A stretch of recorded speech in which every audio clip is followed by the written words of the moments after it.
মুসলমানদের বিশ্বস্ত ও শান্তির জায়গা হলো মসজিদ। পৃথিবীতে অনেক ধরনের মসজিদ বিদ্যমান।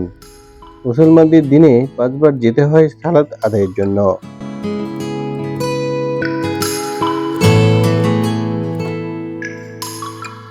দিনাজপুর জেলার ঘোড়াঘাট উপজেলা হতে ৭ কিলোমিটার দূরে অবস্থিত ৭০০ বছরের পুরনো ঐতিহাসিক সুরা মসজিদ বা সৌর মসজিদ ইতিহাসের সাক্ষ্য বহন করে আসছে।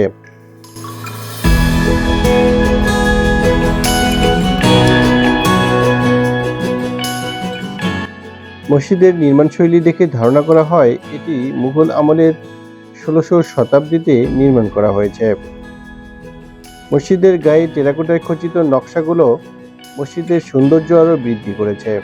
তবে কে এই মসজিদ নির্মাণ করেছিলেন তার সঠিক কোনো তথ্য পাওয়া যায়নি।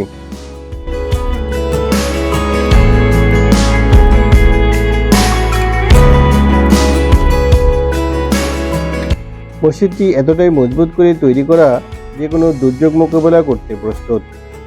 সমতল ভূমি থেকে কয়েক ফুট উঁচুতে অবস্থিত এর প্রধান ফটক, যাতে বন্যা বা প্রাকৃতিক দুর্যোগেও নামাজ আদায় করা যায়।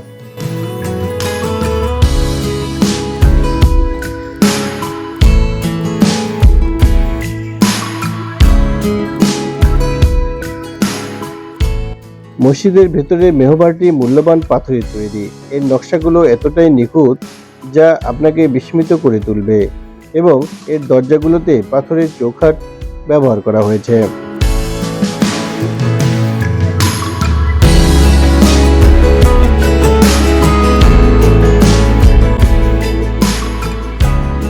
মসজিদের চার কোণে যে স্তম্ভগুলো নির্মাণ করা হয়েছে সেগুলো পাথরের তৈরি।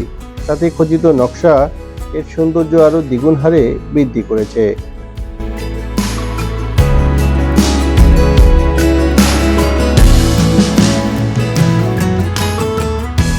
মসজিদের বারান্দায় এক সারিতে এবং ভিতরে ২ সারিতে নামাজ আদায় করা যায়। মসজিদের উত্তরে বিশাল এক পুকুর আছে যা ভ্রমণ পিপাসু মানুষকে আকর্ষণ করে। প্রতিনিয়ত এই মসজিদ দেখতে দূরদূরান্ত থেকে মানুষ আসে। প্রাচীন এই নিদর্শনগুলো বাংলার জমিতে ইতিহাসের সাক্ষী হয়ে দাঁড়িয়ে আছে।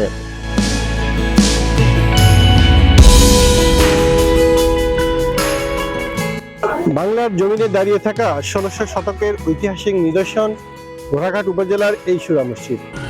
সুরা মসজিদের যে নির্মাণ কৌশল, এটি আসলে নান্দনিক, বাংলাদেশের ইতিহাসে একটি অনন্য উদাহরণ।